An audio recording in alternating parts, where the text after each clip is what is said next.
What would you do if someone gave you a choice between driving the best car in the world or having 5 okay cars? You'd probably pick the best car, right? Fast, powerful, beautiful. Who wouldn't? Now, same question, but this time you're going into battle. The best car has thicker armor and a bigger gun, but if it gets destroyed, you're done. The 5 okay cars are weaker and slower, but if one gets destroyed, you jump in another and keep fighting. Which do you choose now? Because that choice determined who won World War II in Europe, and the Germans chose wrong. Thank you for being here. Please subscribe to keep us going forward. June 1944, Normandy, France.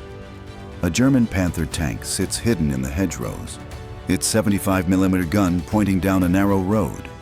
The crew has been waiting for 3 hours. They're calm. They're confident. They know their tank is the best in the world. The Panther has frontal armor so thick that American shells bounce off like pebbles. Its gun can punch through any Allied tank at 2,000 yards. That's over a mile away. The 5 men inside this steel fortress have trained together for 2 years. They've destroyed 20 Allied tanks between them. They've survived battles where other crews died. They believe, absolutely believe, that 1 German tank equals 5 American tanks. They're about to learn they're right. And that being right doesn't matter. Down that road comes a column of American M4 Sherman tanks. 5 of them, just like the Germans predicted. The Panther crew spots them at 1,500 yards. Easy range. The gunner centers the crosshairs on the lead Sherman. He fires. The shell travels at 3,000 feet per second and punches through the Sherman's front armor like paper. The Sherman explodes. Flames shoot from the hatches. The crew inside, if any survive, have maybe 10 seconds to get out before ammunition starts cooking off. 1 Sherman down, 4 to go. The Panther's loader slams another shell into the breach. 15 seconds between shots. 2nd Sherman, another hit, another explosion. The Americans are shooting back now, but their shells ricochet off the Panther's sloped armor. 3rd Sherman destroyed. The 2 remaining Shermans split up, trying to flank the Panther from different angles. 1 gets hit reversing behind a hedgerow. 4 tanks destroyed in under 3 minutes. The last Sherman crew does something that seems insane. They charge straight at the Panther, firing as they come. Their shells still bounce off, but they get close, within 300 yards, where the angle changes. 1 shell, finally, penetrates the Panther's side armor. The German tank brews up. All 5 crew members die. 4 American tanks destroyed. 20 American tankers killed or wounded. 1 German tank destroyed. 5 German tankers dead. The Americans lost. Except 10 minutes later, 5 more Shermans roll down that same road. Then 5 more an hour after that. Then 5 more the next morning. The hedgerow where the Panther died becomes a graveyard of burned-out Shermans. 8, then 12, then 15. But the Americans keep coming. And slowly, the Germans realize something terrifying. They're winning every battle and losing the war, because somewhere in Michigan and Illinois and Pennsylvania, factories are building Shermans faster than German guns can destroy them. 50,000 Shermans. 50,000. Against roughly 6,000 Panthers and Tigers combined.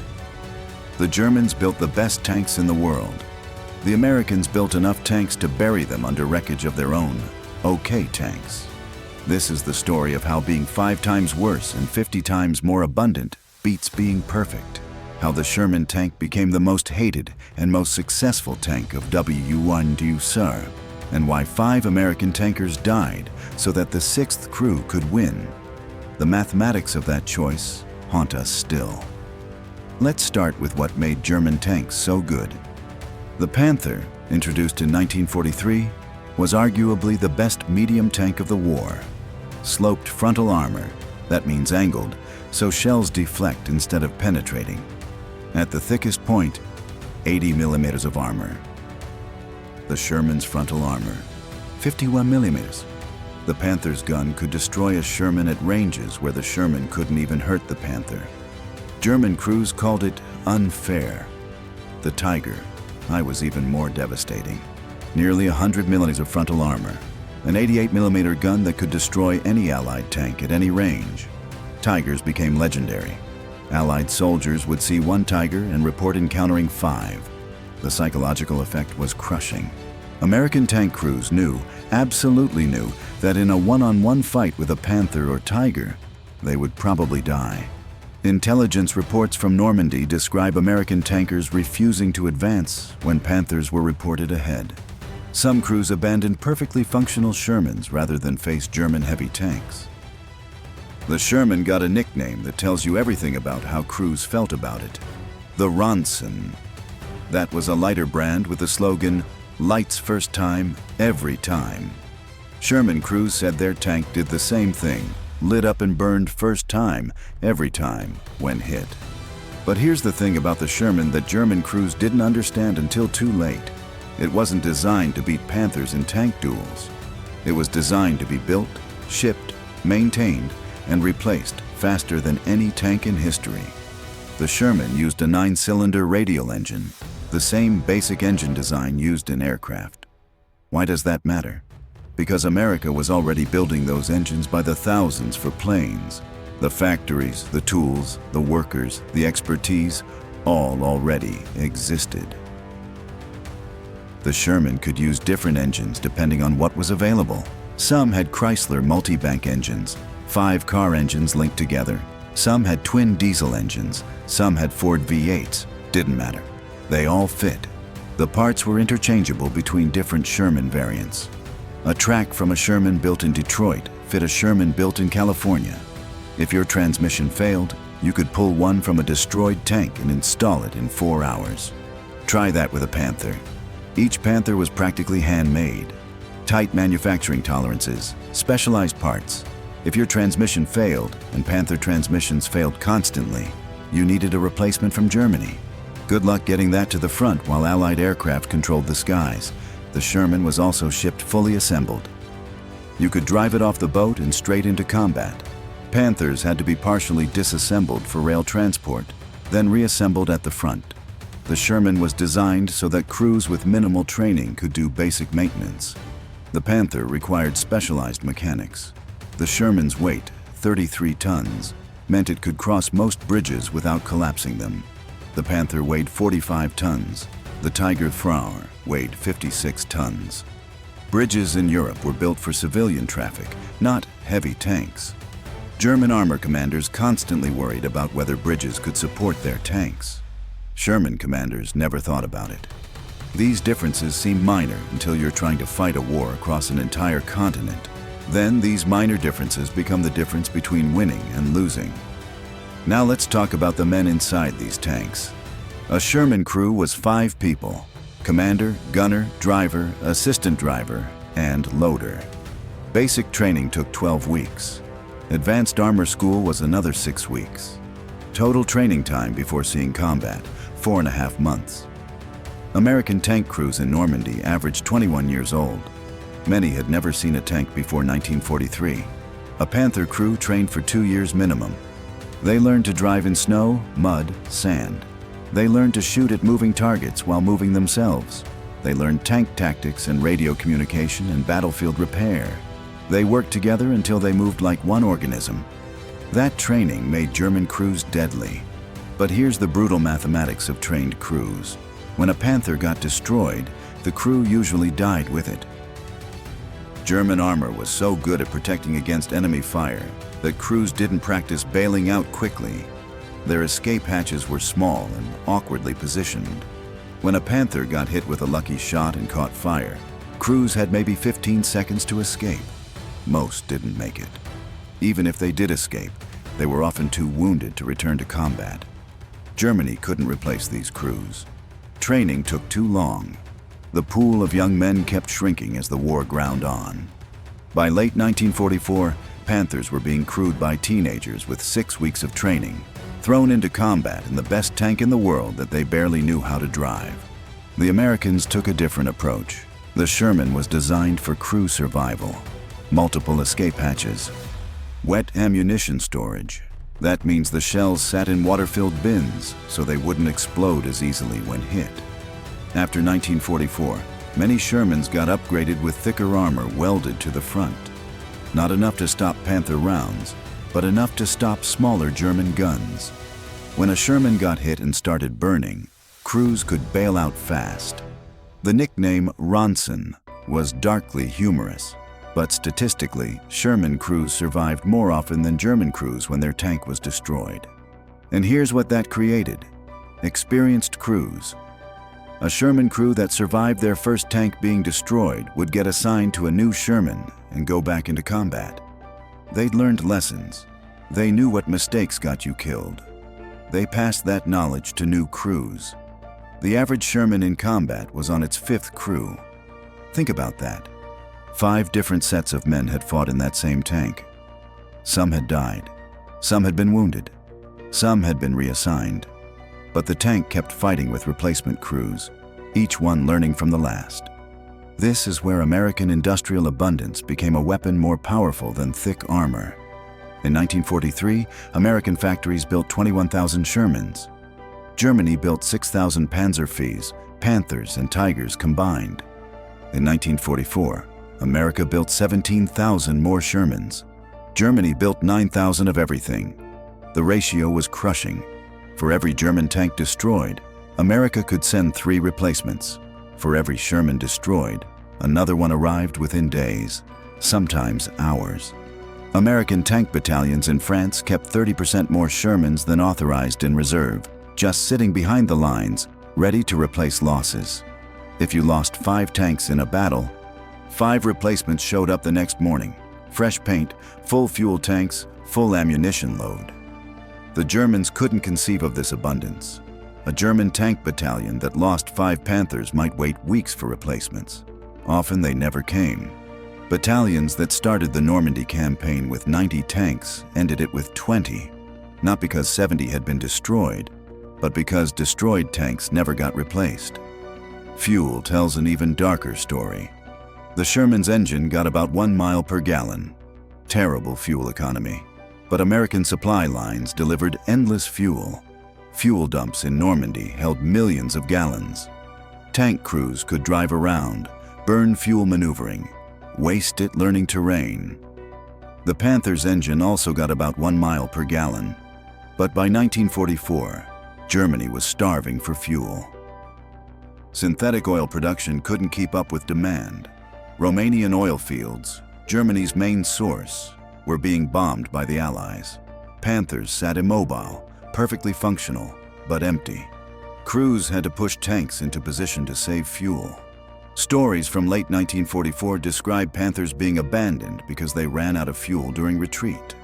50-ton tanks left behind because there were no trucks to tow them and no fuel to drive them. Perfect tanks, expertly built, crewed by experienced men, useless without fuel. The Sherman, mediocre as it was, rolled across France on an endless river of gasoline. The Panther, superior in every technical specification, sat silent and still, a steel monument to scarcity. But American tankers were dying. Let's not pretend otherwise. The casualty rates in Sherman units were horrifying. Normandy hedgerows turned into killing fields, where Panthers and Tigers ambushed Sherman columns and destroyed them wholesale. A single Tiger at Villers-Bocage in June 1944 destroyed 25 Allied tanks and vehicles in 15 minutes before withdrawing, unscathed. American tankers called certain roads Purple Heart Lanes because so many men got wounded there. Entire companies of Shermans got wiped out in single engagements. The British, who also used Shermans, tried upgunning them with heavier 17-pounder guns, the Sherman Firefly variant that could penetrate Panther armor. Those helped, but standard Shermans with 75mm guns remained the vast majority, and they remained vulnerable. Letters home from Sherman crews in 1944 describe a fatalism bordering on despair. They knew their tanks were outclassed. They knew that meeting a Panther meant probably dying. They went into battle anyway because there was no other choice. Then something changed. American tankers, confronted with this impossible situation, adapted.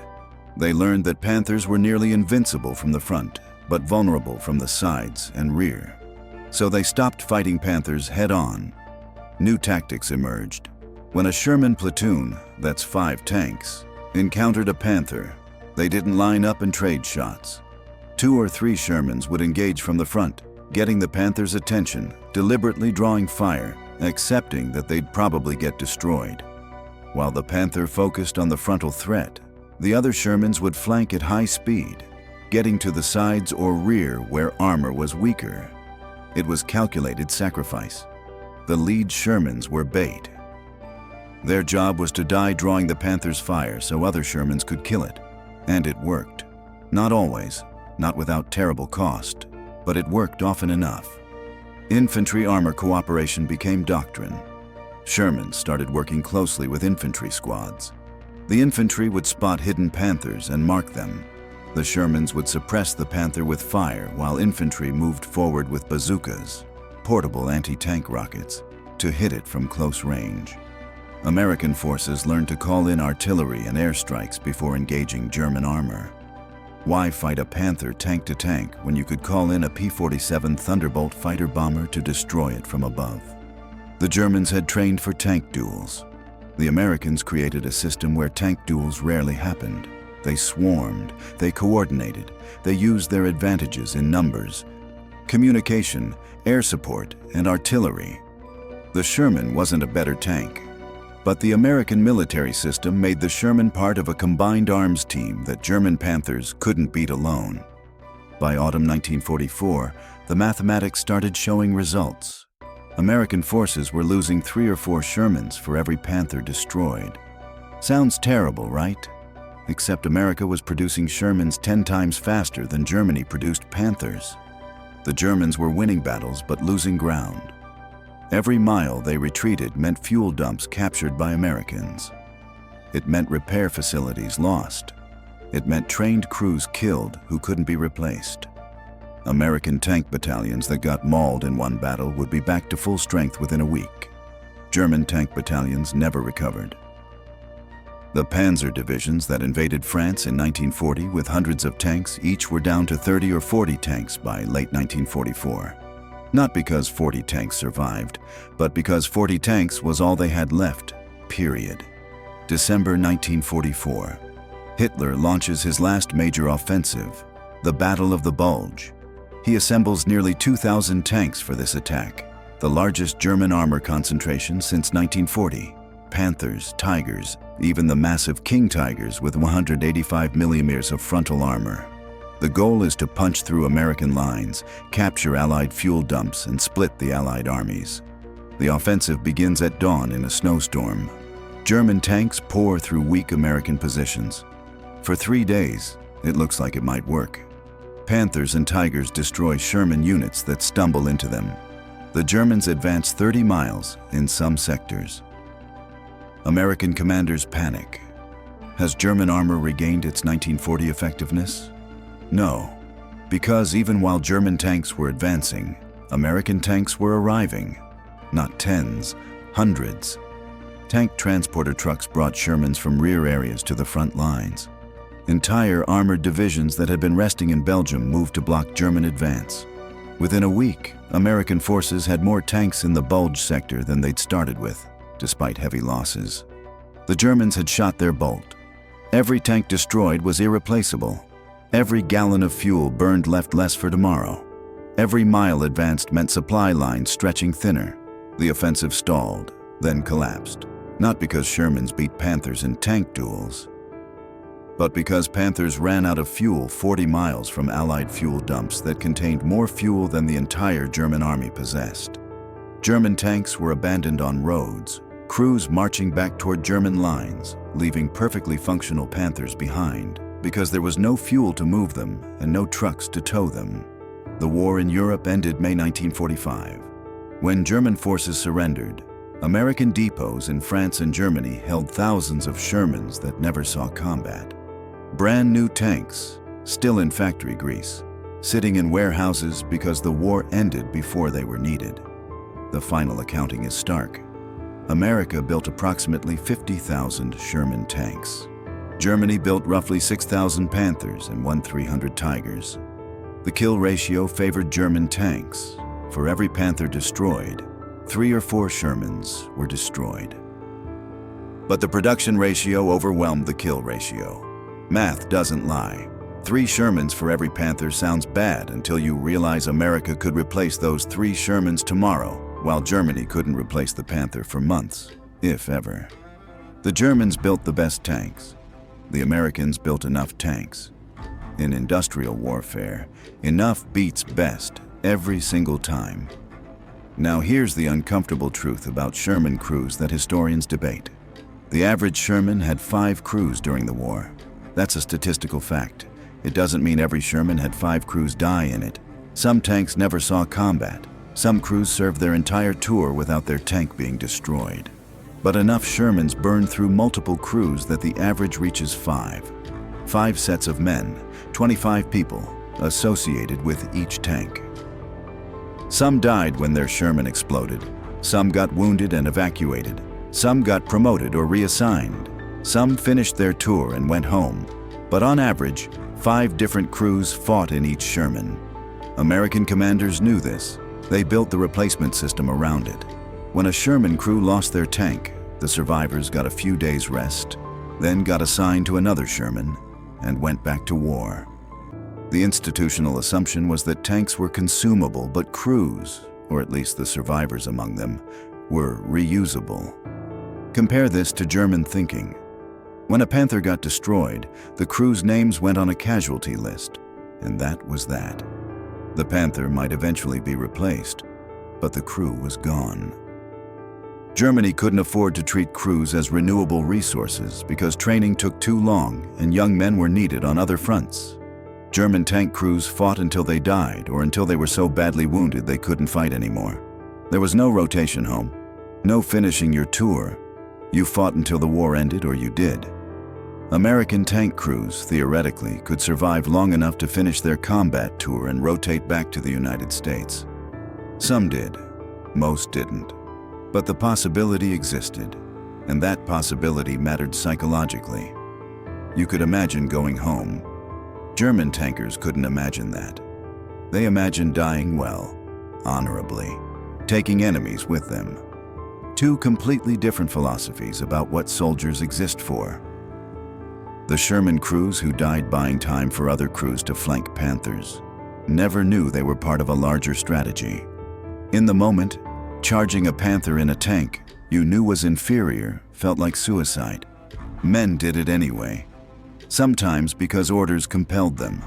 Sometimes because their friends were in the other Shermans and you don't abandon friends.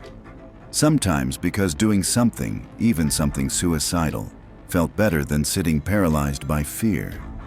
After the war, historians analyzed American armor tactics and declared them effective and adaptive.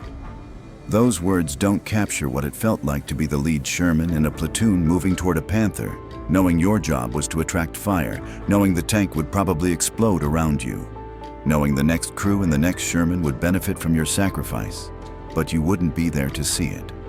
By spring 1945, the Sherman had become something unexpected. Not beloved exactly, not celebrated for technical excellence, but respected in a strange way. It was the tank that kept showing up. The tank that got you killed but also got replaced so your friends could keep fighting. The tank that wasn't good enough individually but was overwhelming collectively. Veterans after the war had complicated feelings about the Sherman. Some hated it for its weaknesses. Some appreciated that it brought them home alive when they'd expected to die. Almost none called it the best tank. Many called it the tank that won. Those statements aren't contradictory. The Sherman was good enough to be crewed by adequately trained soldiers and survive long enough to let better tactics develop. It was cheap enough to build in overwhelming numbers. It was reliable enough to keep running. It was simple enough to repair in field conditions. It was available enough to replace losses immediately. None of those qualities make a great tank.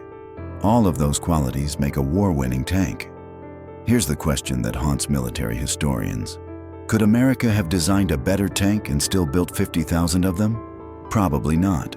Better armor meant more weight. More weight meant stronger engines. Stronger engines meant more complexity. More complexity meant slower production. Better guns meant different ammunition, different logistics, different training. Every improvement would have reduced production numbers.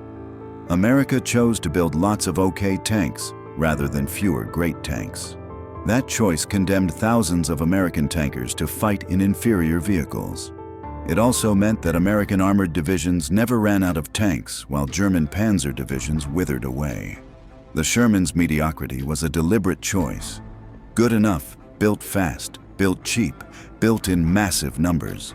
It's an ugly philosophy. It saved more lives than it cost. Barely.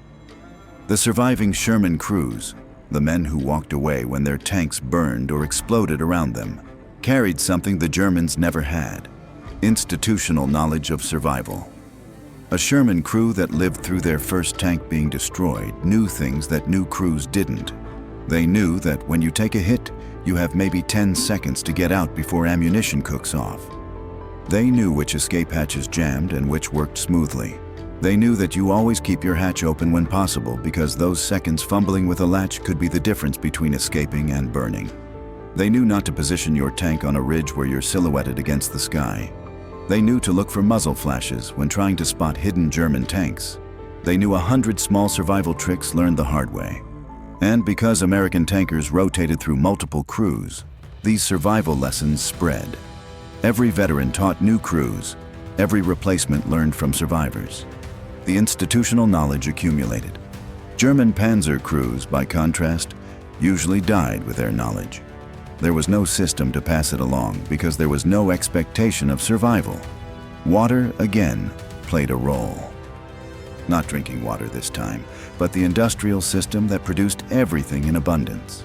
Sherman crews in Europe complained about food, about cold, about danger. They rarely complained about shortages.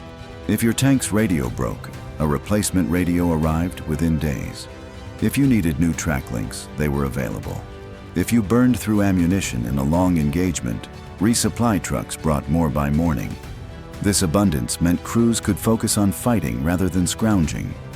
German tank crews in the last year of the war spent as much time searching for fuel and spare parts as they spent fighting. Panthers sat immobile for weeks, waiting for replacement transmissions that never came. Tiger crews rationed ammunition because resupply was uncertain. The best tanks in the world, rendered useless by broken supply chains and industrial collapse. The Sherman, backed by intact supply lines and functioning factories, just kept rolling. The final irony is this: after the war, America gave thousands of Shermans to other countries: France, Israel, South American nations, Asian allies.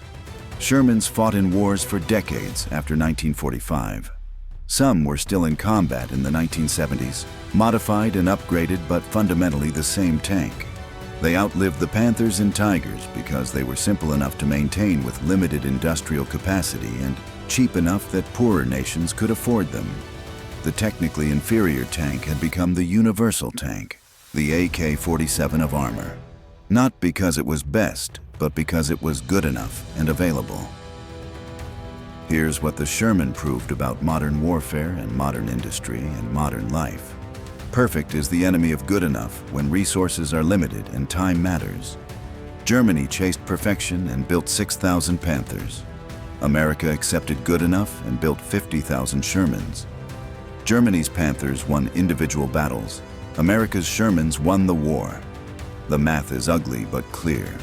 5 okay solutions will beat one perfect solution when the perfect solution breaks or runs out of fuel or gets destroyed and can't be replaced for 6 months. This lesson applies beyond tanks. It applies to software, to business, to medicine, to education. Do you build the perfect product slowly, or do you build the good enough product fast and iterate? Do you train people for years to be masters? Or do you train them for months to be adequate and make up for quality with quantity? Do you value the irreplaceable expert, or do you create systems where people are replaceable parts? The Sherman tank was America's answer to those questions. We'll build you adequate, fast, and cheap. We'll build so many that losing some doesn't matter. We'll create systems where replacement is expected. We'll overwhelm quality with quantity. Is this philosophy right? Is it moral? Is it the best way to organize society and fight wars and build things? Those questions don't have easy answers. But the Shermans' 50,000 units against Germany's 7,300 Panthers and Tigers combined proved that in World War II, in Europe, from 1944 to 1945, abundant adequacy beat rare excellence. The cost was thousands of American tankers fighting in tanks they knew were inferior, dying in explosions that better armor might have prevented, serving as bait so that other Shermans could flank and kill. Their sacrifice wasn't noble or glorious. It was mathematical. They were part of a system that treated tanks, and by extension, the men in them as expendable assets in service of larger strategic goals. The photographs from 1945 show fields of destroyed Shermans in France, dozens in a single shot, burned out and abandoned. Those photographs became evidence for critics who called the Sherman a death trap. But those same fields show something else if you look closely. The roads beyond those destroyed Shermans are open, controlled by American forces, leading deeper into Germany. The Shermans died, but the advance continued because more Shermans kept coming. The Germans built better tanks, but lost those roads because Panthers that got destroyed stayed destroyed. The wreckage fields are monuments to American industrial philosophy. We'll lose tanks, we'll lose crews, but we'll win the war because we can afford to lose and keep losing and still have enough left to advance. The question we're left with, the question that doesn't have an answer that satisfies everyone, is whether this philosophy is wisdom or horror. Did American commanders make the right choice building 50,000 OK tanks instead of 10,000 great ones? Would better tanks have saved the lives of tankers who died in Shermans? Or would better tanks have been produced in such small numbers that the war would have lasted longer and cost more lives overall? The mathematics says the Sherman saved more lives than it cost. The families who received telegrams about sons burning in Shermans might disagree with that mathematics. Both perspectives are true simultaneously. That's the uncomfortable reality of industrial warfare. Victory is measured in statistics that look good from above and feel terrible from below. So what does this mean for you, for now, for today? The Sherman philosophy is everywhere. Tech companies ship minimum viable products, the software equivalent of OK tanks, and fix bugs later. Hospitals train nurse practitioners faster than doctors because good enough medical care available quickly beats perfect medical care that takes 12 years to produce. Companies hire people they can train in months rather than waiting for experts with years of experience. Schools teach standardized curricula to everyone instead of customized education for each student. These are all Sherman decisions. Good enough, fast, abundant, replaceable. Sometimes these decisions are right. Sometimes they're disasters. The Boeing 737 MAX was a Sherman decision that killed people. The COVID vaccine was a Sherman decision that saved millions. The difference isn't in the philosophy, but in the execution and in understanding when good enough is actually good enough versus when perfection is non-negotiable. The Sherman tank exists in your world right now in 1,000 different forms. Every time someone chooses fast over perfect, quantity over quality, replaceable over irreplaceable, they're making the Sherman choice. Sometimes that's the smart decision that wins wars and saves lives. Sometimes it's the decision that gets people killed while executives calculate that the deaths are statistically acceptable. The trick is knowing which one you're looking at before you commit. The German tankers thought they'd made the right choice, building perfect Panthers until they ran out of fuel and spare parts. The American tankers thought they'd been given a death trap until they realized that 5 death traps beats 1 invincible fortress when the fortress can be destroyed and you have 4 death traps left. History remembers the Sherman as the tank that won World War II despite being inferior to German armor. That's shorthand for a more complex truth. The Sherman was the physical manifestation of American industrial philosophy in 1944. Build adequate solutions in overwhelming numbers, accept higher individual losses, win through abundance and replacement rather than excellence and preservation. That philosophy shaped the post-war world. American corporations adopted it. American military doctrine embraced it. American culture internalized the idea that having 10 OK options beats having 1 perfect option. We're still living in the world the Sherman built, still making Sherman decisions, still arguing about whether those decisions were right. The 50,000 Shermans and the roughly 25,000 American tankers who crewed them, some for entire tours and some for just one fatal engagement, answered that question with their lives. Some went home. Some stayed in European soil. The tanks they drove, adequate and abundant, rolled forward either way. Two more stories waiting for you on screen. One about another weapon that was dismissed as inferior until it won through numbers. One about the choice between perfection and survival in a completely different war. See for yourself why these stories matter. Thanks for watching this far.